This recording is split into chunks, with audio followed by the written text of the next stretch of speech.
You see the price charts. Red, green, up, down. You hear the headlines screaming, Bitcoin crashes! Or Bitcoin to 1,000,000! You feel that frantic 24/7 buzz, and you think you understand the story. But what if you don't? What if you're only seeing the shadow and missing the object casting it?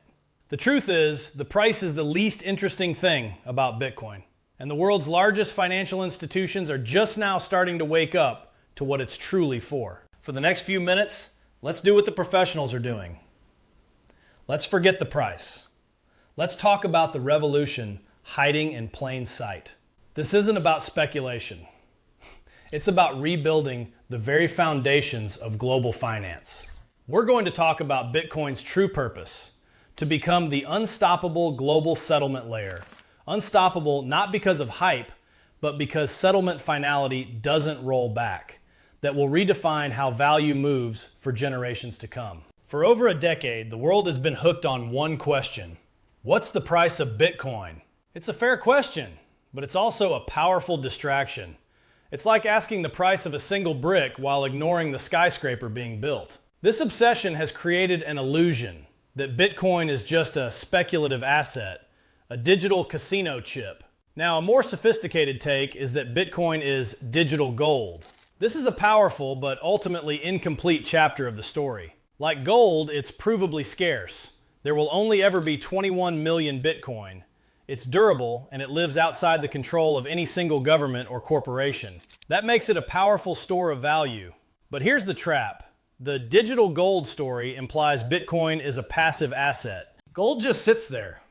It lives in a vault. You can't build applications on a gold bar. You can't program it.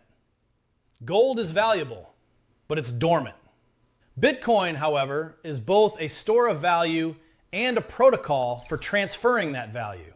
Thinking of it as just digital gold is like seeing the early internet and calling it a faster post office. You'd miss the entire universe of possibilities it unlocked.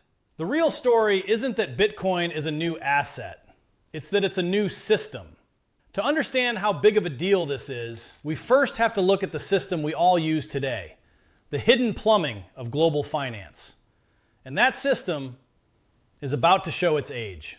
Every day, trillions of dollars circle the globe. When you send money to another country or a pension fund buys a stock, it feels instant. You tap a button and the money is sent. But it's a clever illusion. Behind the curtain, that tap is just a message, an IOU. The final, official transfer of value, what's known as settlement, is happening on a creaky, decades-old infrastructure that is groaning under the strain. Settlement is when the money actually arrives and becomes your undisputed property. And in traditional finance, this is anything but instant. Most stock trades, for example, now settle on a T+1 basis, meaning the deal officially closes one business day after the trade. Imagine handing over cash for a car, but not officially owning it for a full day. So what's happening in that gap? Risk. Pure, simple risk that the other side of the deal fails to deliver. And why the delay? Because the system is a tangled web of middlemen. Banks, clearinghouses, and payment networks like SWIFT have to communicate and balance their books. These systems don't run 24/7. They close on weekends and holidays. Send a large sum from New York to Tokyo on a Friday afternoon, and it might not truly settle until Monday or Tuesday. This is a system from an analog era, awkwardly patched onto a digital world. And every delay is a place where fees, freezes, and failures hide. Every transaction requires permission. A payment can be blocked, reversed, or frozen. This is the core problem. How do you move huge amounts of value across the world with speed, with finality, and without a chain of slow, expensive middlemen? For decades, we just accepted these limits. But what if there was another way? What if you could build new financial rails? A system that's global by default, runs 24/7, 365, isn't owned by anyone, and where settlement is guaranteed by mathematics itself. This is Bitcoin's real superpower, It isn't trying to be a better Venmo for buying coffee. It's a competitor to the deep infrastructure that underpins global finance. It is a decentralized global settlement layer. Let's break that down.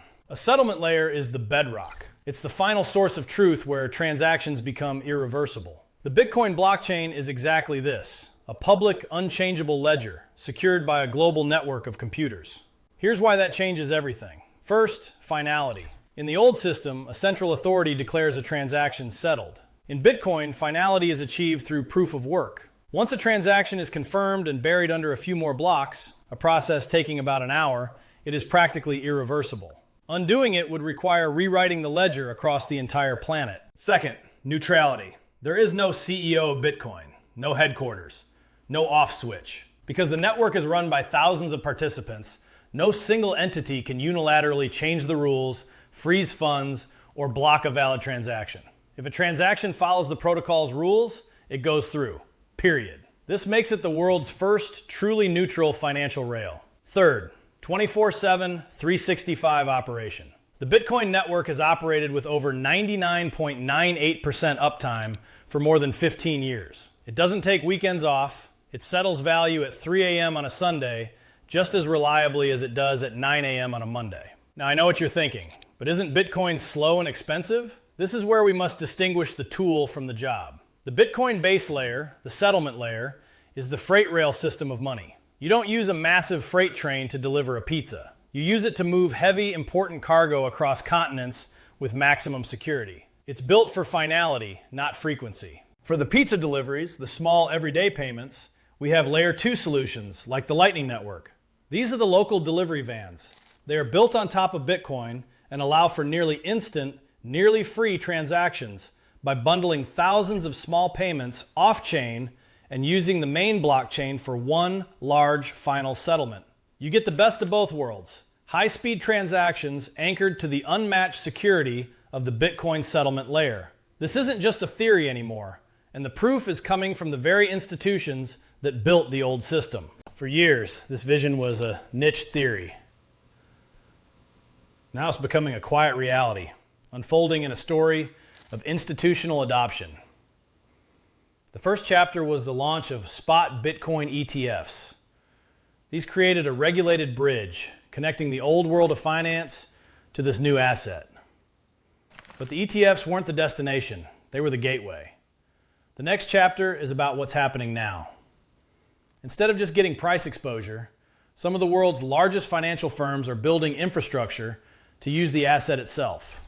For instance, reports in late 2025 suggested that giants like JP Morgan plan to allow institutional clients to use Bitcoin as collateral for loans. This is a fundamental shift. It's not just about buying and selling. It's about using the asset for its unique financial properties. This quiet revolution is also happening on balance sheets. The number of public companies and even some governments holding Bitcoin as a strategic reserve has grown significantly since the early 2020s. This isn't just a Western phenomenon. As regulatory frameworks like the EU's Markets in Crypto Assets, MiCA, regulation become fully operational, the path for global institutional adoption is clearing. Finally, innovation is exploding on Bitcoin's technical layers. The ecosystem of Layer 2s is no longer a niche experiment. Some analysts predict the value settled on these systems will continue to grow dramatically, unlocking more advanced applications, all secured by Bitcoin's base layer. While the media remains fixated on the daily price, the world's biggest financial players are laying the groundwork to use the network for its true purpose. We've journeyed from the illusion of price to the reality of a global settlement system. If this is your first time hearing this perspective, it can be a lot to take in. That's why we create these deep dives, to cut through the noise and focus on what truly matters. If you found this analysis valuable, take a second to subscribe and hit the like button.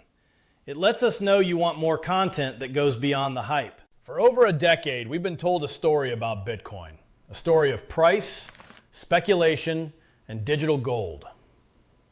It was a simple story, but an incomplete one. The real story is far bigger. Bitcoin isn't just a new kind of money. It is a new kind of financial network, a neutral, open source protocol for final settlement that anyone, anywhere can use without asking for permission. It doesn't need to replace the entire financial system.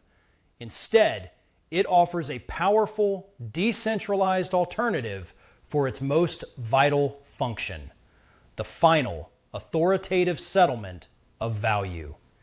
The shift is happening now. The infrastructure is being built.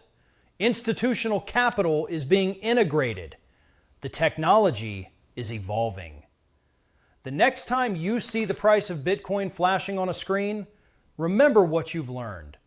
You aren't looking at a casino chip. You're looking at the ticker for the world's emerging, unstoppable settlement layer.